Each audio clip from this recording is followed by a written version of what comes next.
There it is. There it is. It's happy. Excellent. All right. Good deal. Good deal. Yay, recording in advance. I hear our executive producer. Yes. Does he have things to include as well today? Not really. No. No. He has nothing to include in this conversation. No, he's jumping on the couch. Oh, he's jumping on the couch. Okay, that's fair. That's fair. Our executive producer is a 2-year-old. Yes. Quality control. He's very opinionated about things with podcast. He is. Sometimes he interjects, so. Or tries to unplug me. Yes. It's pretty comical. I can imagine. Yes. Who are we anyway? I'm Ash. I'm Al. And we are Lovey Cosplay. And this is Shenanigans, cosplayers say. You have probably heard another voice in the background. We have a guest with us today.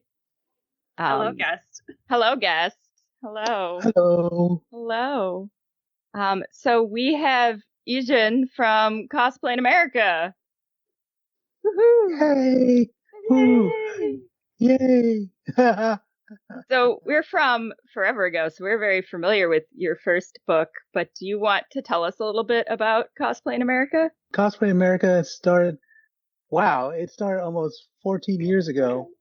I actually didn't expect to be doing this for this long. It started as a crazy idea I had where I would travel around the country and photograph cosplayers and make a book only because I really didn't see books out there about cosplay.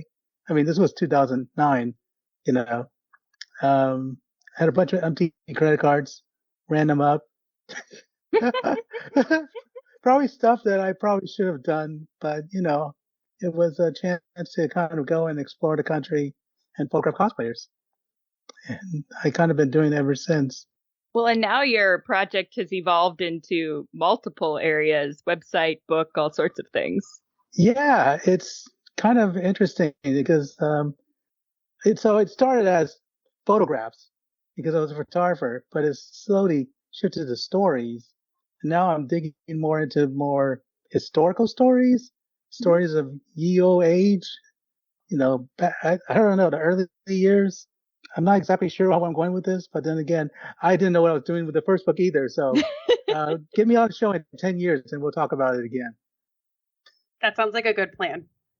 Right? Because that's kind of what you're doing with your new project, is it's like a 10 years later sort of concept. Yeah, I actually shot that back in 2018 for 2020, but then, as you know, 2020 did its thing. And so for a few years, that book just sat on the hard drive. And I was just like, you know what? It's time to get it out there. And it's basically me going back out, rephotographing as many people as I could find from the first book and then interviewing them about how their life has been impacted by cosplay over the decade. That was kind of another crazy run around the country again. So you didn't learn your lesson the first time. Got it. Obviously not. I'm still doing this. I'll be doing this probably for the rest of my life. I mean, I just think that's really cool that you were able to find people from the original book and that they were still doing this, because there's not that many of us that have hit the 20 plus year mark, let alone the 10. The 10, there's a few more. We're in the 20. But I think that's really cool that you found people from the first book. It was kind of hard because, some of the email addresses were like XXX, organization 13XX, you know what I'm talking about. And so a lot of people I couldn't even reach. Some people were in Japan and I can't fly to Japan to shoot them, so, but I got about 50 of them. So I think that's a pretty good number. That's a great number. Yeah, most of us don't have our AOL email anymore, Yes. I guess at that point it probably would have been more like Yahoo or Hotmail than AOL in my first 2009. email address was at go.com. Go.com? Yes, they were affiliated with Disney. I had Juno. Okay. Oh, you guys remember Juno.com? Yep. Yeah. Yeah. Oh, we're going to talk about all the days of the internet stuff today. Because today we get to talk about all the old things because as we've mentioned before on the show, Ash and I have been doing this for, gosh, we're almost at the 25-year mark. It's getting closer. Yeah. Because we started in like 1999. So we're very, very close to our 25 years of cosplay, which we have a little treat for you, Ejen, that we found in our archives. Yeah. Yes. We found some old photos from 2000 to 2006. Nice. Yes. So we thought I would pull up for you. Because they're super entertaining. They're super entertaining. So obviously we are an audio podcast, so when I do the post, I'll put these out there so you all can see them. But they're we so can give a entertaining. running commentary too. So. Yes, we will run some running commentary on these. This first one is from like 1999. What was this? Let's see. Probably Anime Central. Mine was Okay. from Anime Central 2001. Yours, but mine was probably 2000 or 2001. Yeah, most likely. Wow. Where was Anime Central at that time? Arlington Heights. Mm-hmm. I mean, it was still up by Chicago, but it was in Arlington Heights. It was before it moved to Rosemont. So it was like a hotel con, basically? Yeah, Yes. it was just a hotel con. It wasn't very big back in the day. There was a wedding going on at the same time. That's right. Yeah. There's always a prom or a wedding during Anime Central, though. Yes. That's just a thing. Well, now they're Yes, next to there like is. the convention center and other hotels with convention centers, so that's not as weird. But when we're in this one hotel and like half of it was for the wedding and the other half was for the con, and it was under construction, everyone's like, "What's going on?" Yes. It was a time, but apparently still back then I was cosplaying from anime that no one's heard of because I thought Ruin Explorers was a great choice for a costume. I think it's a great choice because I think you should stick with one that's something that you are really interested in, Right? you know, because somebody out there knows this and will love you for it. Well, Guaranteed. that's the best part when we do our old stuff now is like the few people that catch it, they get so excited about it. I get so excited. Yeah. Yeah. And of course, Ash is in a Sailor Moon costume because Because why not? wouldn't she be? Sailor Jupiter, though, not Sailor Moon. You have to be, what, like 13 or 14 in this photo, max? Let's see. Do math. Yeah. 14. That's 14's picture. I think I'm probably 14 or 15. Yeah. I'm a little bit older than you, so probably 15. Well, no, it was only Jupiter because, wigs weren't a thing. So I also don't have a wig in this photo because wigs weren't a thing. Although you're going to see some really wonderful wigs in some of these other pictures. But then we have Okay. Welcome to Lotus Island. Welcome to Lotus Island. I love it's that they really got the small on my picture of you screen. guys all doing the clap. There. So how'd you guys Beautiful. find out about Anime Central? I mean, there was internet around, but Yes, the it internet. was really The internet. I mean, it's only in Chicago, which is only about 3 hours from us. So It's not super far. 3 hours is 3 hours, yeah. especially since you guys were teenagers. Well, 'cause My didn't entire we- family went. Oh wow, nice. So my 3 of the 5 kids were like super between my family and my step family were super into anime and video games. So it was a family affair, and I think it was our parents and like 4 of us all ended up going to the con that first year. So That's great. yeah, I got to skip a Okay. day of school for it. I loved when we got to skip a day of school for con. It was the best day. Because my parents also would let me do that once a year for Anime Central. Yeah. You guys have cool parents. Mm-hmm. I don't think my parents would do that. I think we found out about Anime Central from Anime Iowa, though. I'm not sure. I think I did. I think that's how I found out it existed. So that was your first con? I think I went to Anime Iowa first, and then I went to Anime Central. I went to Anime Central and then I went to Anime Iowa. So Yeah, yeah. because Oh, you just did the reverse. record of Lotus War Group is from Anime Iowa 01. 2001 because we Yep. won Best in Show. Yes. Oh, I was in the nice. audience. I remember. You were in the audience. I was. That's right. That's before we knew each other. Yes. How does it feel when you look back at these of older photographs of yourselves, like what goes through your head? I just remember how like simple and fun it all was back then. Yeah, we were so naive. It's so much more, cosplay is so much more complex now than it was 20 years ago. It literally was just, nobody did this as a job. There was no social media. There were you didn't do professional photo shoots. There wasn't even craftsmanship judging in the early 2000s. Like, you literally just got dressed up to run around a hotel with your friends. Yep.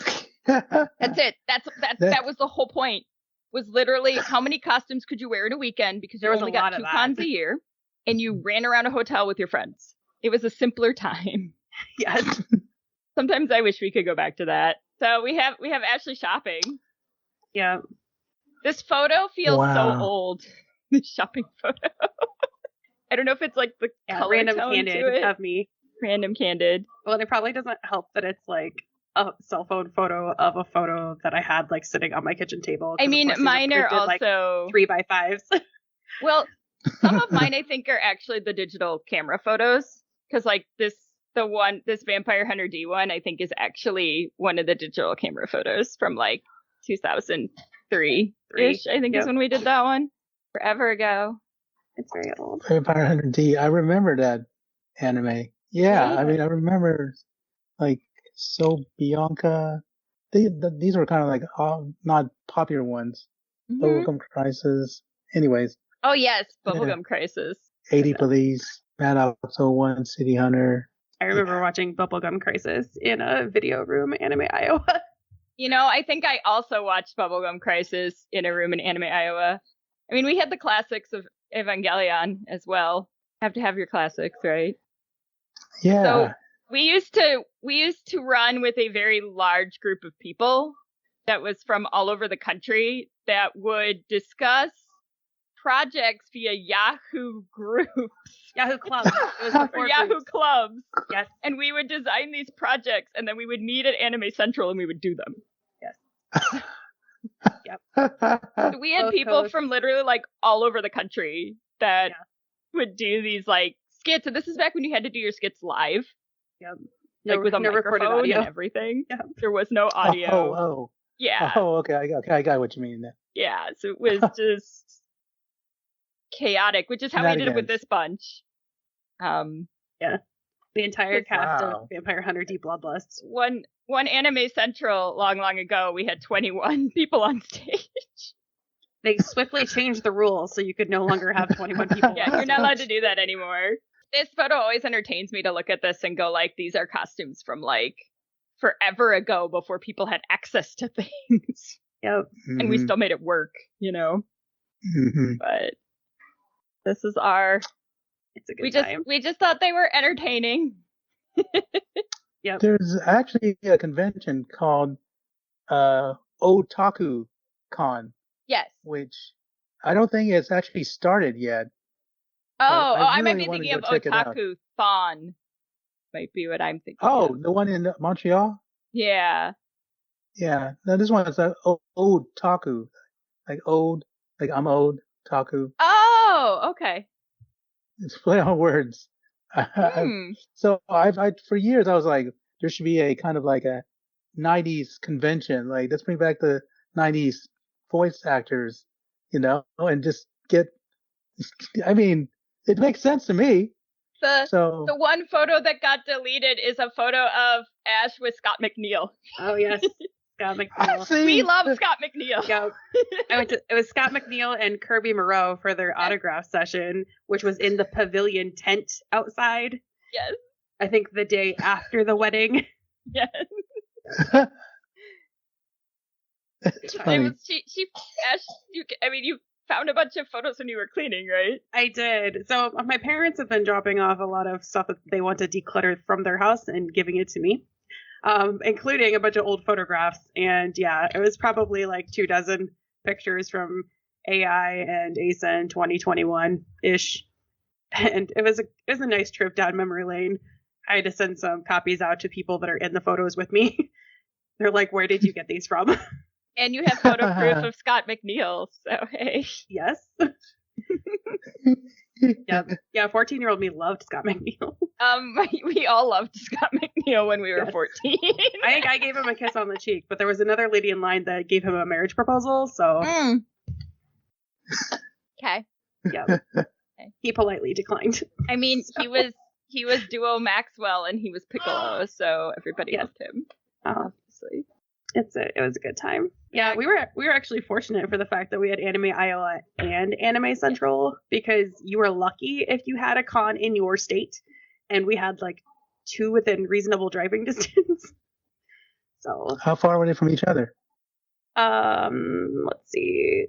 Anime Iowa was in Cedar Rapids at the time, so you'd know better than I would. How far is Cedar Rapids from Chicago? I'm gonna guess probably 4, because I think you have to come down through Iowa City to go to Chicago from Cedar Rapids. And I want to say Iowa City is 3. And it's like 2.5-ish from me and about 2.5, 3 from you. Because Ash and I are about an hour apart. All right.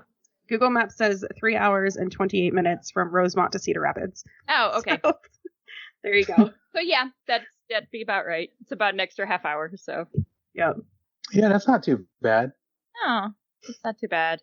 Yeah. AI's moved around a lot. It's been in Cedar Rapids. It's been in Iowa City. It's been in Des Moines.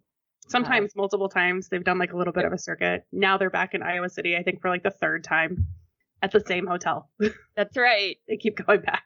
They just keep coming back. It's the preferred hotel of the attendees, so. Yes. Well, which is why, again, if you're wanting to take a trip down memory lane, this is the same place. They've been having the same convention for eons at this point, minus that talk of that little itty bitty stint they went to Des Moines most recently that nobody talks about. We don't talk about going to Des Moines. Yeah, that's on my list one of these days. Well, and ASUN's has been in the Hyatt forever. Ages. How long have they been there? Gosh, they were in the Hyatt for most of the time we went in the early 2000s. I know when we did Vampire Hunter D, they were in the Hyatt, so at least 2003. Yeah, it's been a long time. And the Hyatt hasn't changed a whole lot since then either. No, the Hyatt looks exactly the same. It's exactly the same. They've just slowly expanded into other hotels and the entirety of the convention center that's next door. Oh, that's right. So in the beginning, they probably only took a small part of the convention center. So, well, I think in the very beginning, it was just the hotel. And then eventually, it just amoebaed and grew like a fungus. I don't remember it being in the convention center in the early 2000s. Wikipedia can tell us. Probably like at least mid 2000s, because I remember going in a dealer. I think it was just the dealer's hall. Yes. So yes, because now they put panels and stuff in, which they were doing in like 2010, 2011 when I went again after like a chunk of time of not going. Yeah.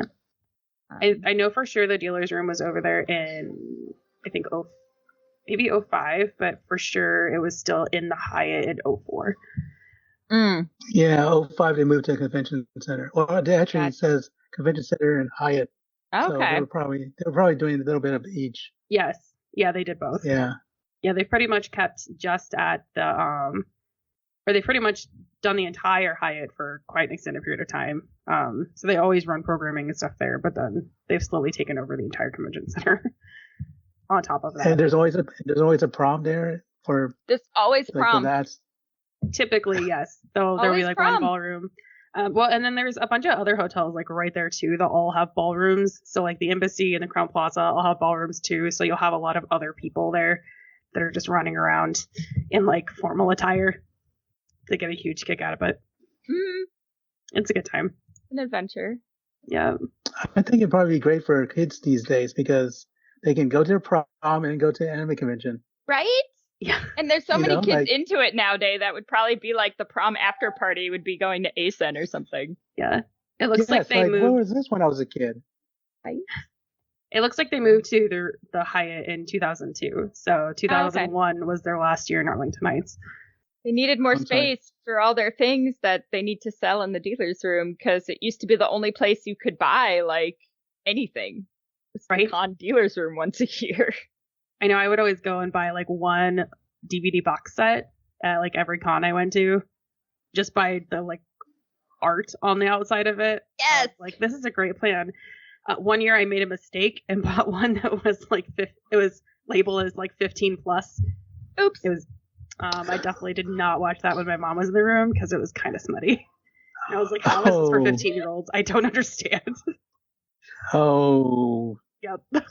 I mean, Mistakes that were made. happened at Blockbuster all the time because they didn't know what they had. And so you would accidentally rent an anime that probably wasn't appropriate for like Right. a 15, 16-year-old. I mean, but it said it right on the cover. And I was like, what 15-year-olds are watching this? What's going on? Yeah. What was the dealer room like back then? It's a lot. It's about the same. They Yeah, weren't quite as high. So they didn't, not everybody had like grid wall. And they didn't go quite as high with everything. So like now you go and some of them have those like 3-story high t-shirt towers. None of that was a thing back then. Probably mostly fire regulations.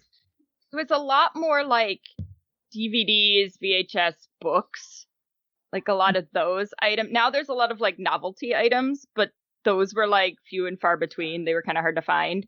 Well, and the novelty items back in the day were mostly bootlegs. So it depended on if the convention that you went to allowed bootlegs or not. And most of them didn't because I'm sure they got in trouble with the companies. I'm sure I own quite a few bootlegged anime figure toy things from back in the day. Yeah. You didn't know any better when you were a kid. You just bought whatever was there. And licensed anything was so few and far between. It wasn't a major industry in America yet. So you were lucky to get something that was licensed. A lot of times you had to get either a bootleg or a pirated copy if you wanted to be able to watch it or read it because it just didn't exist otherwise. I definitely had VCDs of Escaflowne. Yes, video CDs. I love it. And of course your DVD player probably didn't play it.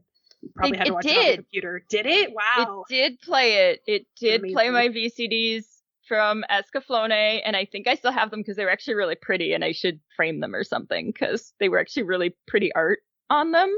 Mm-hmm. Because, you know, back then a DVD was like $30-40 for like 3 episodes. So it's like gold. But I need to watch all of Escaflowne in case I want to cosplay from it. So, you know. Well, and then you had to physically sketch out your cosplay references. Because, of course, this was before like screen captures were really big. A lot of anime wasn't on the internet streaming, or if it was terrible quality. You might be lucky and find a scan of a promotional item from another country. So you could have official artwork that way. Yeah. Unless you want to wait for AOL to download a picture, which, you know. Well, and so in 2001, though, BitTorrent came out. Right. That's right. And bless them. And for those of you who don't know what BitTorrent is, it was a way for fansubbers and fandubbers to, you know, get their pirated wares out. But the concept is you have multiple users all with the same file, and if I go to download the file, I'm downloading from all of them at once instead of just one person, so it goes much quicker, but it still takes forever. I do remember doing this. Yep. I mean, even back, so when the live-action Sailor Moon show came out in 2003, I actually would download it every weekend because it took about a week for the group that was fan subbing it to get the subtitles done, and then they would upload it, and it would take a full 24 hours for me to download one episode. Wow. Over torrent. Yes. You had to be very dedicated as a fan in the early 2000s. Yes. And more than once, my mom got tired of the bandwidth being eaten up by my computer, and she would unplug it. So then I'd have to restart my download. But luckily, because it was a torrent, I just picked up where I left off and didn't have to start over from the beginning. Yep. So what was the online community like at that time period? It was really like, because there, I mean, obviously you had AOL Instant Messenger. Mm-hmm. So you could communicate that way. Otherwise, it was a lot of like Yahoo groups and Yahoo Club kind of things. Yeah. So you might find people that are more into like one specific topic instead of all the topics. I mean, cosplay.com was probably the big one that everybody's familiar with. or not. People might not have any idea what that is anymore. I just remember it still exists. It still exists. So, So Yeah. I look cosplay.com, their forums debuted, I believe, in 2002. And that was a really kind of great thing that showed up for a lot of people. They were pretty popular with tutorials and like linking to like, hey, I used this sewing pattern for this particular character. And then they added like a feature where you could upload photos and people could leave comments and like ratings on them.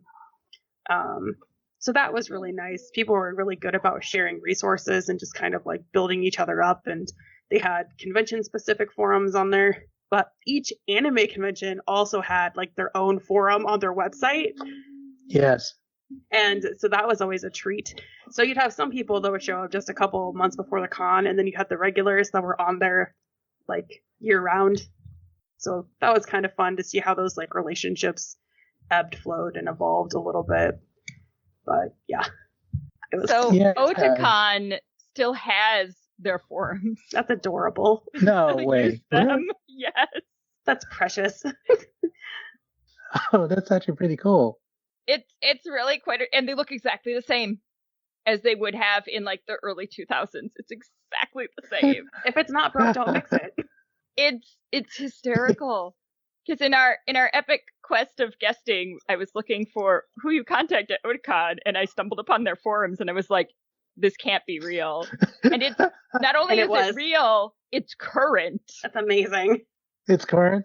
Yes, Oh, I have to it's take a look at this. current. Like they are using it currently, and it looks exactly like the I old love it. forums from like I love back in the it. day. It's great. I was like, please don't change, Otakon. Never No. change.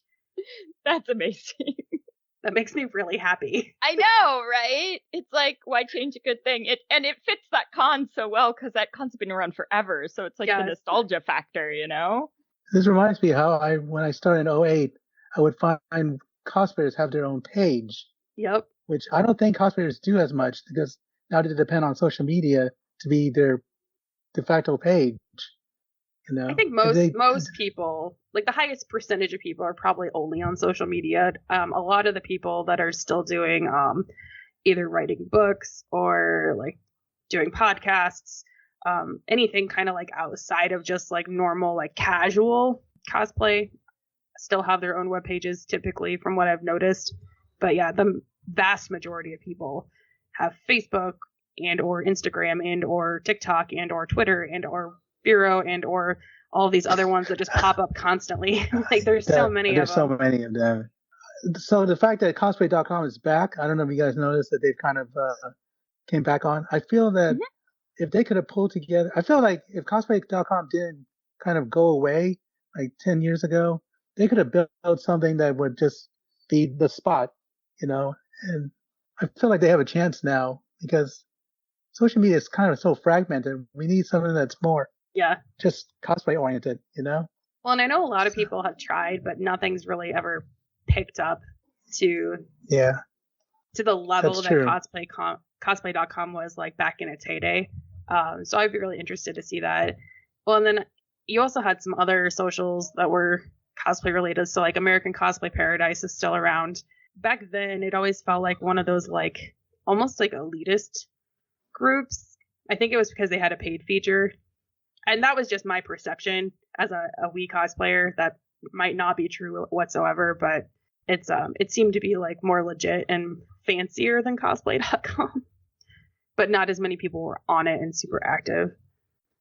It was really active for a while around like 2013, 14, 15, because that's where cons were casting Oh yeah. a lot of cosplayers from for like Viz Media booths and like that sort of thing. They were getting them from ACP.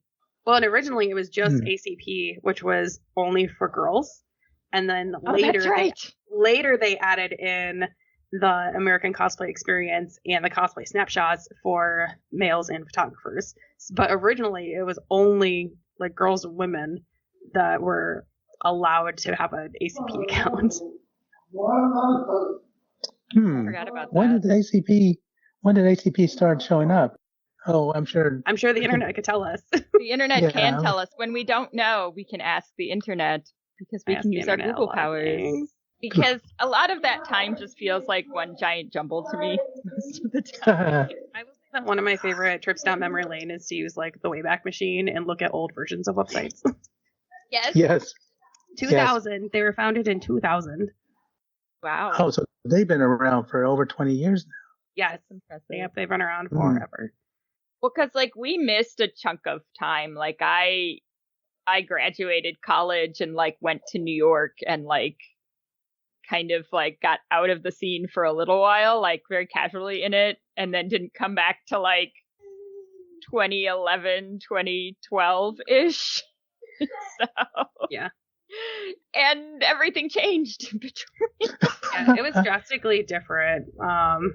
Yeah, I was going pretty consistently. I think like maybe like 05, 06, and then I took a bit of a break from that because I was LARPing constantly. So I was still wearing costumes like all the time and spending a bunch of money on a hobby where I got to dress up and cosplay and have fun with my friends. But yeah, and then I actually started working a lot of shows, maybe like around 09. I did my college internship at conventions, and yeah, Wait, you could do that? Yes, I did. Well, mine was with a vendor actually, so I thought it would be a really great idea for me to email a bunch of vendors and be like, "Hey, I would love to be your intern. Here, let's talk." And one of them like was based out of Chicago, conveniently, and invited me up. They had like a show that weekend. They were doing a toy show just so we could like meet each other because we were going to be spending a lot of time together, and we hit it off. And I spent like the entire summer with this lady. It was a great experience. So yeah, It's kind of funny cons every weekend. We went on a buying trip. I got to go to Thailand and Japan during the middle of that. So it was a really unique experience. So you did that for a semester? Yep, I did it over my summer semester right before I graduated. So it was a good time. And then occasionally, whenever they'd come back around, I would just meet up with them for like a weekend and go do a show like Ejen or Acon. Oh yeah, Acon, Dallas. Mm-hmm. Yep. Oh wow, that's kind of far.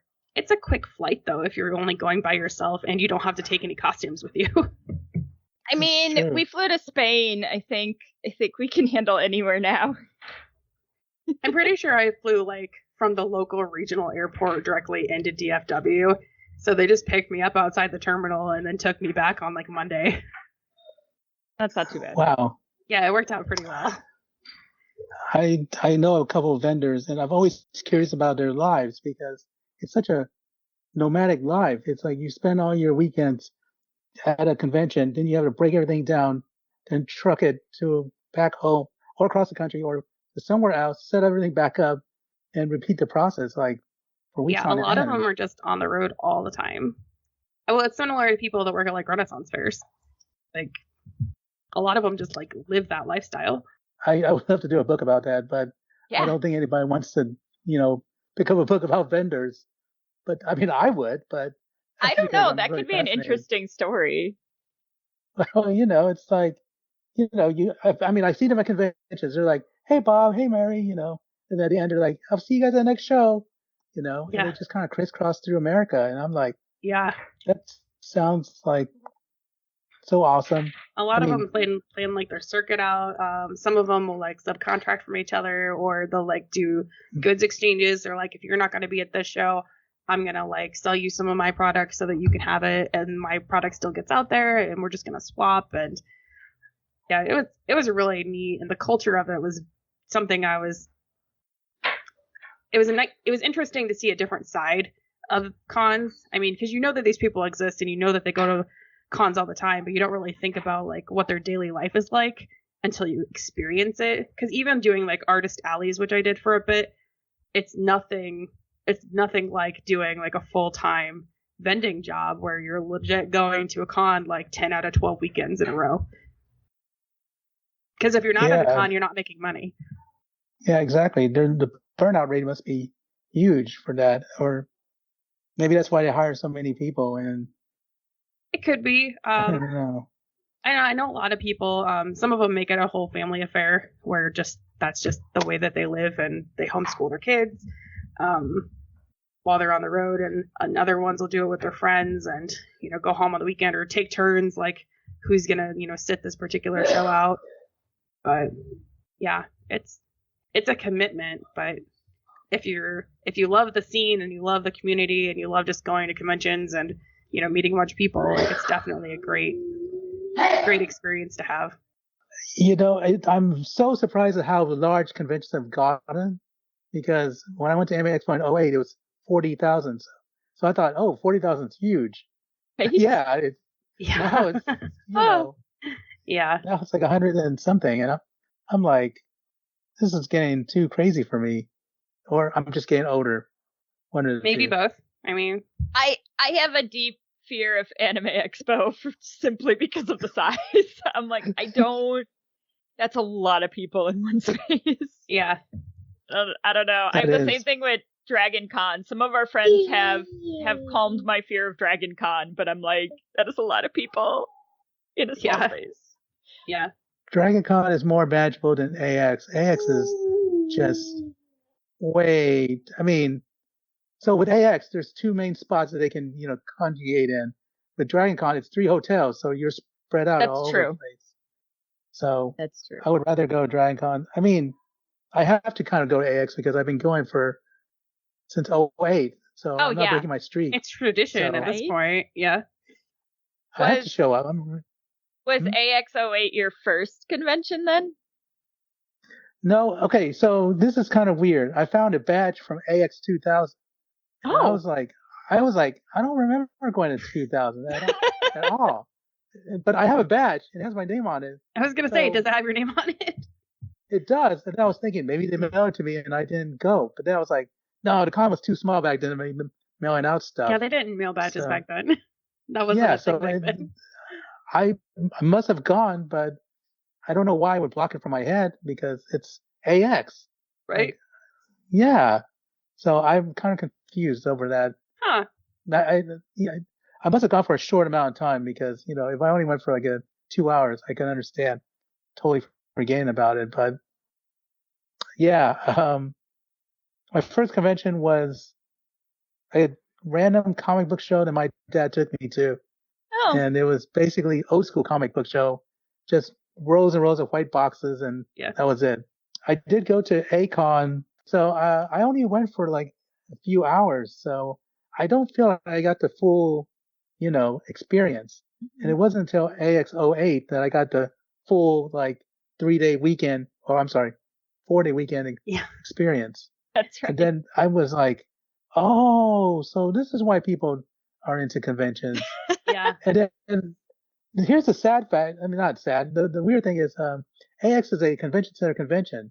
So I didn't even go to a hotel convention until I went to ALA, which is a local anime Los Angeles convention.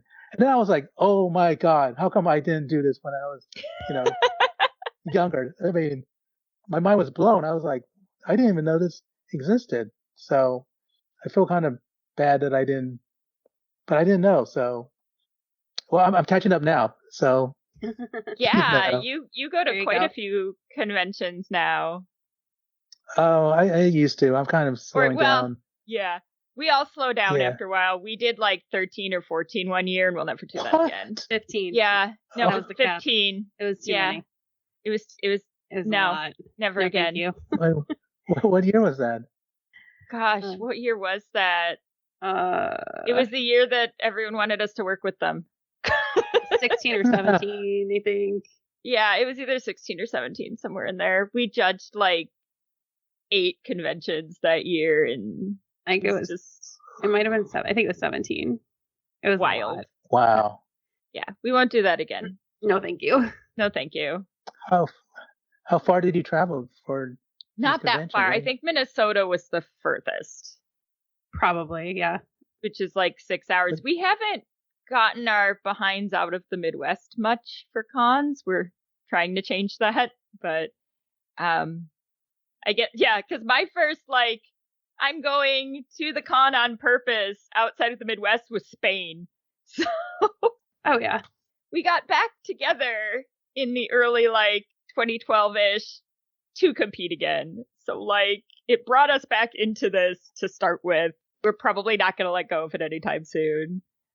It's always interesting what brings you, like, into the convention community, like what drags you back in or drags you into it. Like for us, it was like, well, we missed being on stage and having that like sense of community, so we came back. You know, what drew you in 2009, 2010 when you started taking photos as well at con? Oh, Anime Expo moved to downtown LA, and I live 10 minutes from downtown LA. Oh, sweet. So how convenient. That's so convenient. It really was. I was like, oh, that's AX. Oh, I remember about AX. I should just go check it out. And oh, I know they have cosplayers there. I should just bring my lights, you know? So, I did not expect to fall so in love with cosplay that I would spend the next 15 years, actually, rest of my life doing this. Really, I feel really blessed that I found this community because I don't know what Ejen of the split dimension would be at this point. And I'm happy where I am, but I don't know how the other Egens would be, you know? I'm really happy. You are an important part of this community. You've kept such an archive for all of us in your first book and what you're doing on. I mean, there's been so few photographers that have been here for that long that have like made that effort to like part of the community. It's because you're documenting the community, and the only other person I can think of is Kevin Lillard that did that. I mean, and Kevin was important, like for us little wee childrens when we'd get on Fansview, and every time you post one of your interviews with that photo, I can only feel that those people that you're posting about are getting that same feeling that we got when we would see ourselves on a Fansview. It's such a special feeling. How was that experience like to be on Fansview at that time period? Because there weren't like social media. There weren't like tons of pictures of cosplayers. And I understood he posted pretty quickly. Oh, yes. Too. Yes. Like during the con. You would sit there when you got home with your terrible internet, and you would wait for a Fansview to upload, and you'd be really excited. Because, like, we were always in the contest, so we typically popped up on a Fansview at some point. Mm-hmm. In Animerica once. I think we were in Animerica once, or I was. You were, yeah. I was, for Lotus War, I think. I have it somewhere. Because I have that, and I'm in the back of a manga. What? I am. Yep. There is a photo of me and my friend as she and Freya from Chobits in the back of a manga that has nothing to do with Chobits or Clamp. It was like a photo contest, and we submitted and you had to mail the photos in. Like, mail the photos. Like, I still have the book. Like, I have it downstairs in my library of us in the back of this manga. Do you guys have Kevin's book? I don't. Do you? No, I do not. Okay. I'm kind of curious to see. I've seen pictures of it, but I've never really like seen like the whole thing. I wish I had Kevin's book. That would be cool. Yeah, Kevin is. I met him actually. First time I met him was at YomaCon, 2010 or 11. I was cosplaying. That was one of the few times I actually cosplay outside of California because I usually don't carry costumes with me when I travel. Mm-hmm. And I saw Kevin, and I was like, oh, "That's Kevin." I mean, I knew who he was, even though I never met him before, or And then 10 years later, I ran into him at Anime Milwaukee, like I think it was last year, and I was like, "It's Kevin!" And of course, he didn't recognize me at all, which I didn't expect him to recognize me. But I kept like hanging around him, and I'm sure he was trying to figure out why is this guy hanging around me, So, but I really wanted to interview him, and but I didn't know how to, say it, even though I know he's a sweet guy. And everything. That was our response when we ran into him randomly at a convention in Wisconsin. We were like, "It's Kevin!" We're like, "Oh my god, it's Kevin!" We asked him for a selfie. He's like, "Can I take a selfie with you?" We hadn't even got our badges yet. Like, we're the only people in like the will call line. Just randomly like went to go get our badges, and he like came in the room like right after us, and I'm like, "Oh my god, it's Kevin. And yes, and then we had our selfie, and then he took a picture with us, and then he took a picture of us, and then he posted it on the internet, and we're like, aw. Yeah. It's like, yes, we have social media, but there's like a difference between just everyone's random like Instagrams and things, and then the people that actually make like the effort to show the community as a whole. There's a couple photographers I follow that do a lot of like behind the scenes kind of things and candid photos and stuff that kind of show you like what the community looks like. Cause there's so much posing now with social media. There's so much like, it's very catered. Like Yeah. the silly photos that we looked at earlier in this recording don't happen as frequently anymore. It's changed a lot. I feel like social media, I mean, there's good things about it, there's bad things about it. But I feel that, so when you're young, you should be free to make mistakes without it kind of following you for the rest of your life. And so when you guys were around, I assume it was like very kind of free. Like you didn't think about the implications of it. But now I feel like they have to think about this because, out there is the future president and there's going to be pictures online of him since. I just feel that they're missing something that there before because they weren't allowed to kind of find themselves in a way because when we were young, I mean, I went through different versions of myself because I didn't know what I was doing or anything, and there's versions of myself that I don't like that I've tried, that I did, and if there was social media at that time period, it probably would follow me around. Well, it probably wouldn't because I'm not really anybody, but for a politician, it'd probably not be a good idea. Right.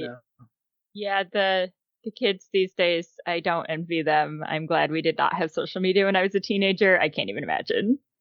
Well, even like some of the stuff that I've posted, like when I first got Facebook, like back in 2009 or whatever it was shortly, I got really excited because I finally went to a university that was part of like the Facebook system, and I had an email address that you could use with the college thing because my colleges before that were not available to be on Facebook. They weren't cool enough to be on there. So when I transferred, my new college was, and then they made it open to the public, and I was like, what? Like I've waited this long to be in the cool kids club. But some of the stuff that posts up on my memories from way back then, I look at it, I'm like, ooh, cringe, gross. Like, no, thank you. I definitely see what you're meaning about like that freedom almost where you just don't have to think about it. And yeah, I think a lot of people are missing out on just that like spontaneity that you're allowed to have and discovering your identity, within the community without feeling constantly judged for every little thing that you do or say or post. It's definitely a different world now compared to what it was then. Yeah, it seems interesting with social media, like TikTok and everything. They're almost like performing for the camera in a way. Yeah. And it seems kind of like I guess my generation, you didn't really. How do I say this? I think I had basically, like I said before, like I had the space to kind of do stupid things without any real fun and kind of leaving kind of trails. Though I will admit, like I've actually found my post online from 25 years ago, and I'm like, oh wow, what, how did I talk like that, and why did I say stuff like that?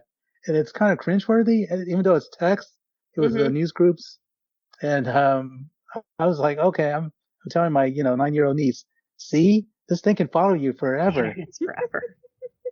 If you know where to look, I mean, you have to go dig around for that. But man, I wish we had our Yahoo group still. Goodness, I think they took them down, unfortunately. They did.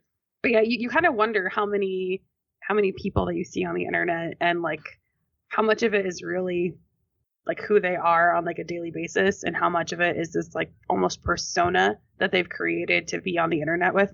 Yeah, I feel like stories on this Instagram shows more of who they are in a way, and Instagram's become kind of like, I don't know, you just flip through it and just look at pretty pictures. Yeah. Though I do miss the old Instagram where it was basically in order and there was no filter, no nothing. It was very stripped down. Now I feel that Instagram's very kind of like a Frankenstein of TikTok and a bunch of other different social medias put together. I sometimes can't tell which one I'm on, if I'm on Instagram or TikTok because of all the reels. Like, I'm not always sure. I have to be like, wait, which app did I open?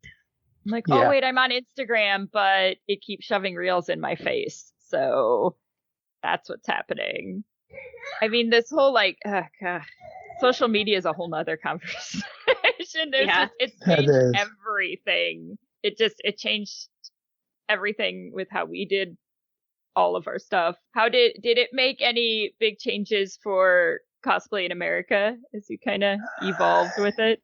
So I think I came in at the right time, right place, because I feel around 2012 was when social media really started hitting their stride. And I kind of rode the wave with it because I didn't expect to get so many followers or anything at all. And it just kind of exploded over the course of a few years. And I learned really fast that people have expectations of you that may not necessarily be true or anything, but they think of these certain things, and I'm just kind of like, I was kind of cautious about it. I mean, I think the reason why I became so identifiable was because I would keep showing up at conventions to sell books. But the only reason I did that was because I owe a lot of money on these credit cards. Yeah. So I had to keep going to conventions to sell these books. So it was kind of like, it worked out because people knew who I was, and then I could sell books. By the way, it took 3 years to pay off those 2 credit cards. Ooh. So yeah, it was a big chunk of change. Probably, it was definitely an experience. The only thing I wish was I enjoyed it more because I was so stressed out. And I mean, you guys did so many conventions. You know the feeling that you get when you're like, wait, which convention am I at? What's going on? What day is this? It's changed a lot. I don't think I would be here without social media, honestly. Back when you started, what was it that you missed from the early days that when you came back in, that you didn't see anymore? Or was there something lacking? It was a lot more competitive when we came back in general. Yes. Even just like in the hallway. Yeah, like not like contests aside, there's just a lot more internal competition. By then, the beginning waves of cosplay as career had started. And so people started to become less friendly and more like viewing you as competition. And as someone who comes from the entertainment business, like that's what it started to feel like more for me. I literally had just moved back from like New York and then Chicago when we started doing this. I'm like, this feels a lot like the business right now and not what I remember from before. And it's funny because there's like this middle ground nowadays, but then as you move like and you find the other people from like our time period, like that started forever ago, they start to have the old attitude.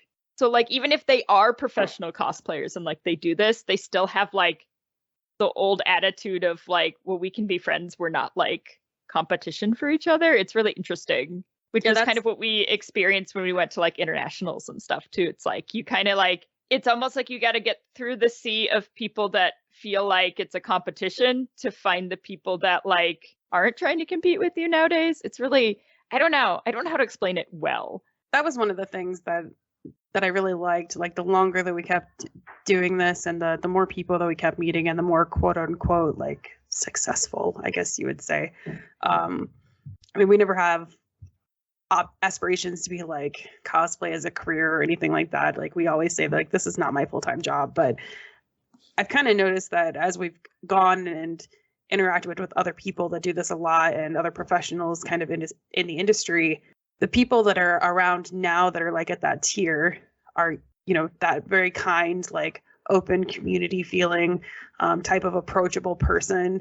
Whereas, like right below that though is all the kind of like cutthroat, like dog eat dog world. Like, you know, it's either, we can't both be successful. It's you or me. Like if you're successful, then I can't be.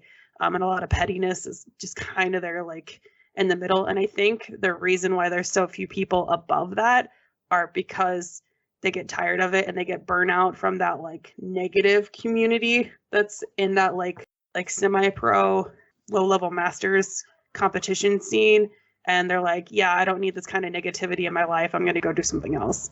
But the people that stick with it then, evolve and blossom into something completely different, have this kind of laissez-faire attitude about it where they're like, well, this is what I love and I'm going to do it and I don't care what you think about it. We can be friends. I mean, I guess when you stop being Betty Bitterflakes over here. Yeah, it's been really interesting to observe the last decade how cosplay entrepreneurship has kind of taken hold. Sometimes people have this thing that's like, well, I'm spending all this time and energy on this thing, I should make it my side hustle. When that doesn't necessarily mean that it's true. Yeah. I've went through that kind of cycle myself. I thought to myself, well, I'm spending all this money doing Cosplay America. I should, make a living or something out of it. But the more I tried to do something, the more I didn't like what I was doing. Cosplay has always been kind of like a escape for me from, my life. So I kind of turned it the other way and just kept it more like a hobby in a way. So I don't have to really stress about it. I'm sorry. That's the problem with monetizing anything, though, is once you make it about the money and not about what your hobby or whatever, this thing that you found joy in, where you're like, man, it'd be great if I could, do this for my day job. Once you make it about the money, it's not about you and your interests and your likes anymore. It's about what your customers potentially want. It's about what the people want, what you have to do or what you have to sell or what you have to say in order to get more people to like you, more people to follow you, interact with your posts, more people to purchase your product or services, and not necessarily what you wanted to originally get out of, cosplay or photography or whatever it might happen to be at that point in time. That's true.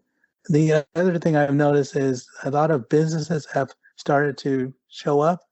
For example, in Denver, there's a cosplay photo studio that looks really great, and I feel like this generation is growing up. So they grew up with anime and cosplay. It's a part of their being in a way. So I guess in my generation, it'd be more like, well, you got to put the toys away because you're an adult now, and yada yada yada. But this generation, they're sticking around with it, and so they're using that to kind of open things like that, or see what else there is.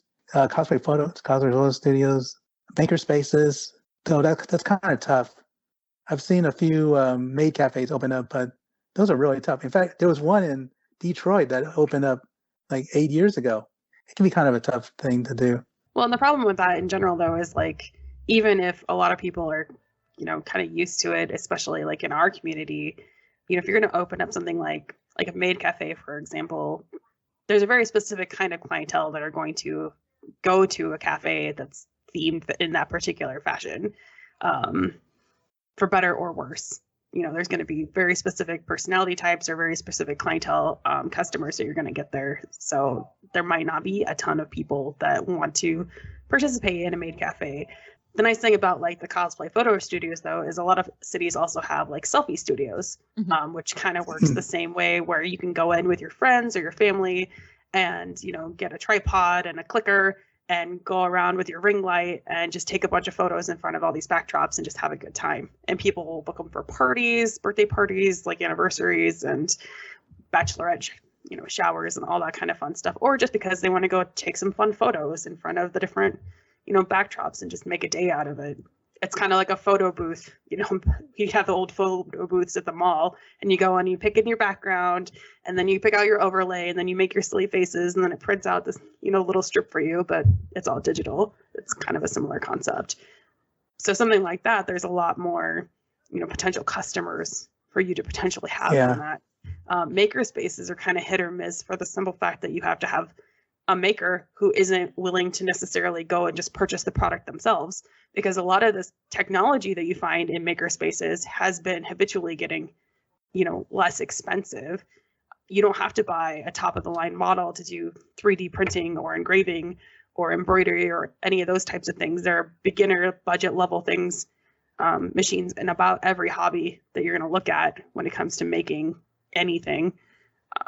So it's still a good resource for meeting people, but then also on the internet, you've got things like YouTube and Instructables and some of these other places that have videos and tutorials, either written or in video format, where you can just learn everything that you need to know about how to use your particular machine. Communities on social media that say, hey, if this doesn't work, try this.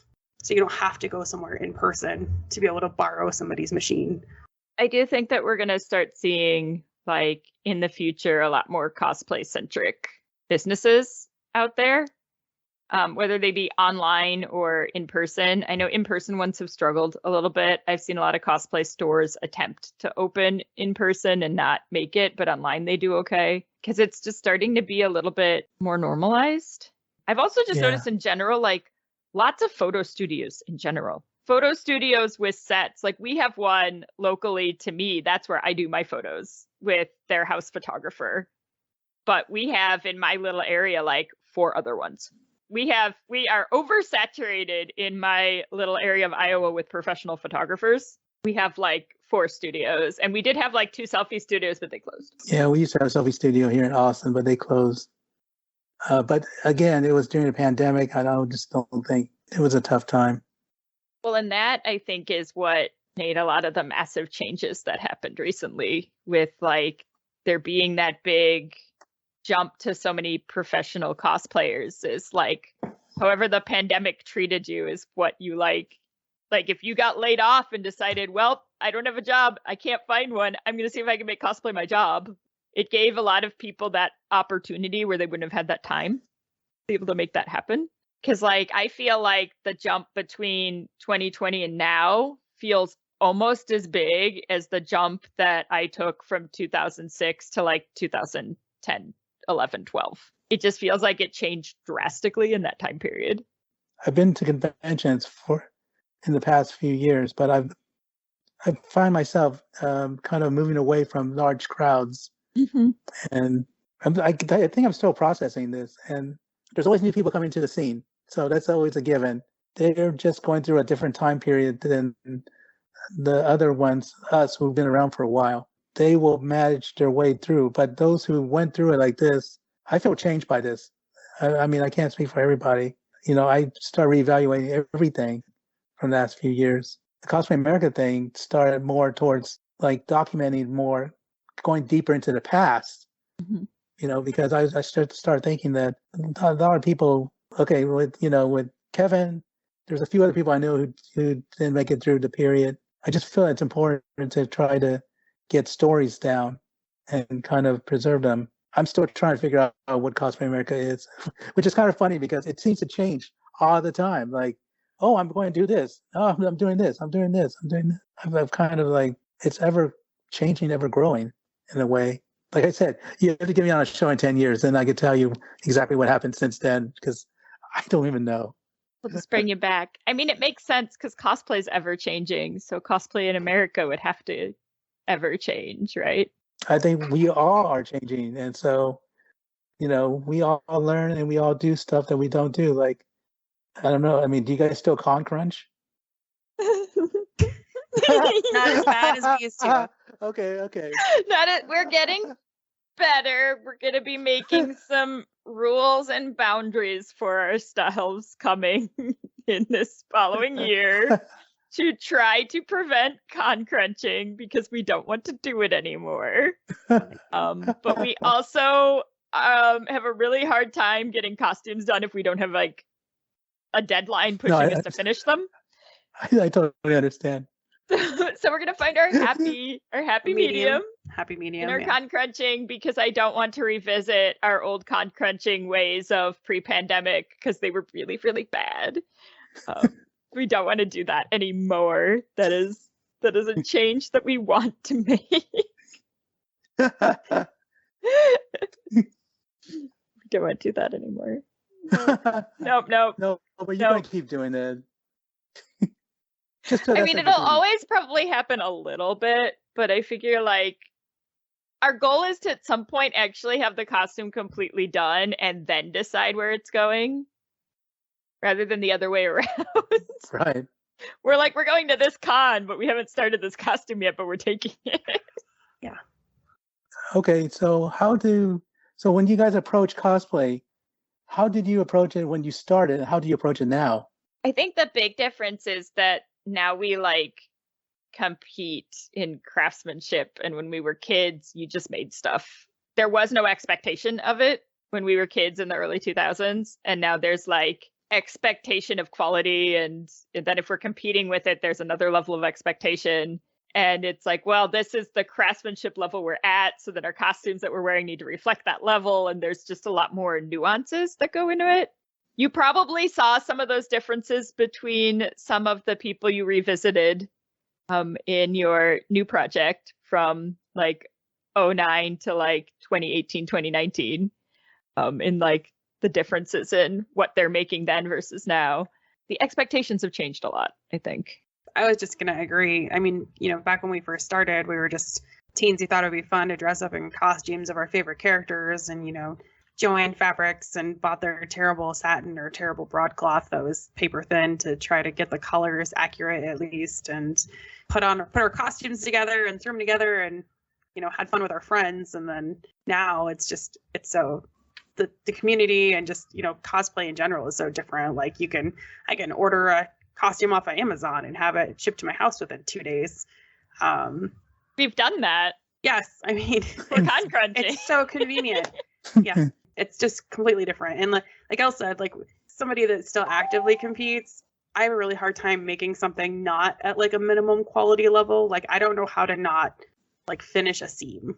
I can't remember the last time I just sewed something together and didn't bare minimum serge it, but probably also either like roll it or put French seams or flat fell seams in it, just so that it's as beautiful on the inside as on the outside, and the quality is better. Like I don't know how to not do that, because I've been doing it for so long. It's just, so even making a very simple costume it's a whole ordeal by comparison to what it would have been back in the day, where I could throw something together like the night before the con and just go, run around the weekend and have fun.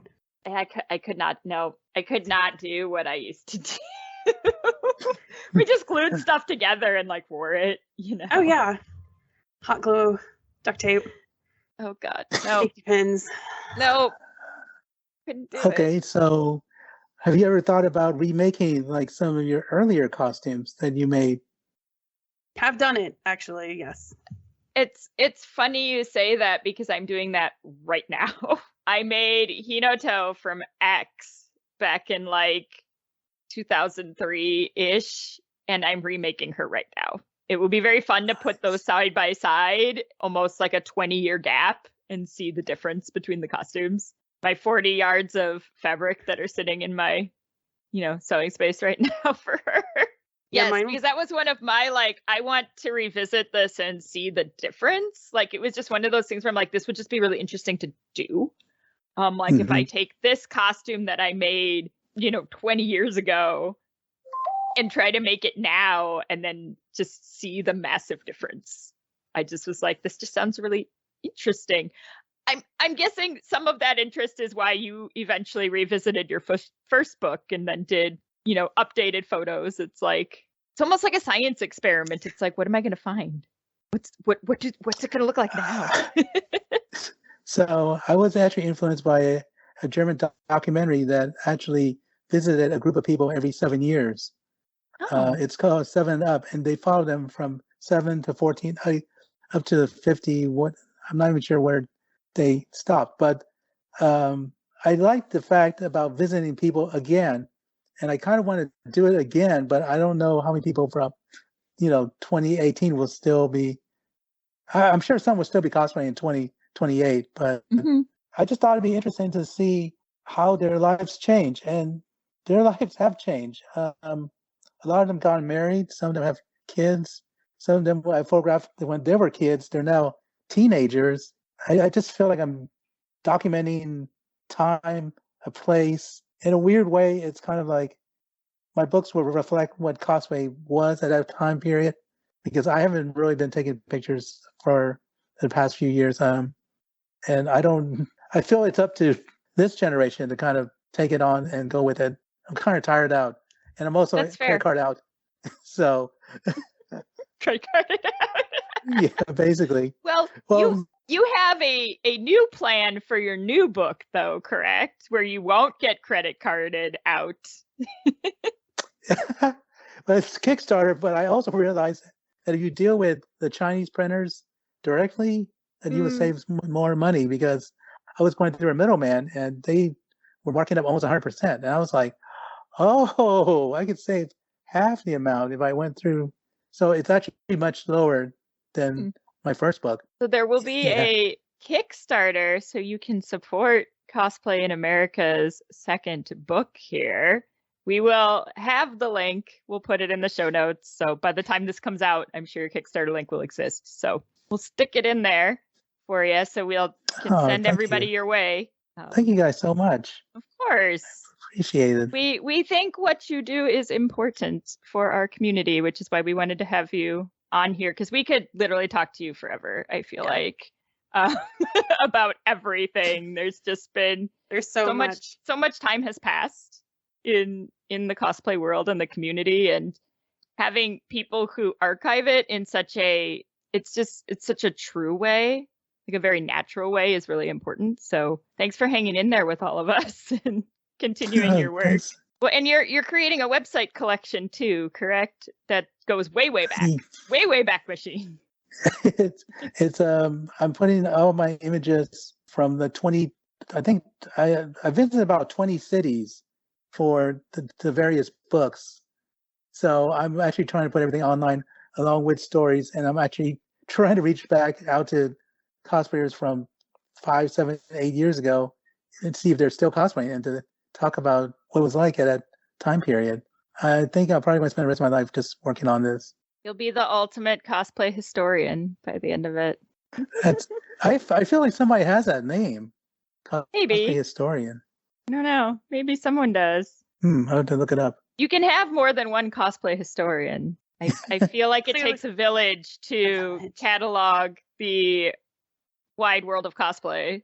You know, when you have different historians for different eras. Yeah, you got to have like different historians specialize in different eras. So, you know, thank you so much for coming on with us today. We really appreciate it. Yes, absolutely. Like I said, we could go on forever about thank you guys so much. All the things cosplay, but thank you for joining us.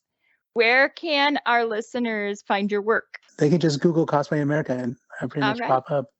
So you use your Google powers. We'll put links in the show notes, but you all can use your Google powers and then you can find all the cool things. Lots of fun things on the website as well as on Cosplay in America on Instagram to check out. I really love the interviews you've been putting on Instagram. Those have been a lot of fun. Yeah, I'm working on some right now. I'm trying to really find cosplayers from the 80s. Oh. 90s. This one's a little bit harder. Yeah, that is harder. It's a different time period. I kind of want to stay within like 70s, 80s, 90s because I grew up as an anime kid, so I'm kind of more into anime than I am into any other genre. Just keep it within like the more recent decades. I can't wait to see if you actually find anybody from like the 70s or the 80s. That's pretty wild. They have stories to tell. Like it's just like I just have to be able to pull, like convince them to give me time to talk to them. But thank you guys so much. No, thank you. We'll just have to bring you back in 10 years from. That's right. So that's like a date. In 2028, when we're in season, like, I don't even know what that would be at this point. What, like 8, 7, 8? We'll just bring you back. Bring me back. I'll come back. Can talk about your next photo collection for your next book in 2028. Perfect. Okay. Perfect. Right. We'll do that. We're going to close this out. I am Ash. I'm Elle. And we are Lovey Cosplay. And this is Shenanigans Cosplayers Say. You've been listening to Shenanigans Cosplayers Say, produced by LVC Productions. You can find us on Facebook, Instagram, Twitter, TikTok, Twitch, and YouTube at Lavi Cosplay. Our podcast Instagram is Podcast SCS. Our website is lavicosplay.com. Have a fun, crazy con or cosplay-related story, absurd cosplay question, or just something in general to share with us? Email us at podcastscs@gmail.com or DM us at podcastscs or Lavi Cosplay on Instagram. If you like what you heard, please rate, review, and subscribe on YouTube, Spotify, or wherever you get your podcasts. Thank you for listening, and remember, just because you can doesn't mean you should.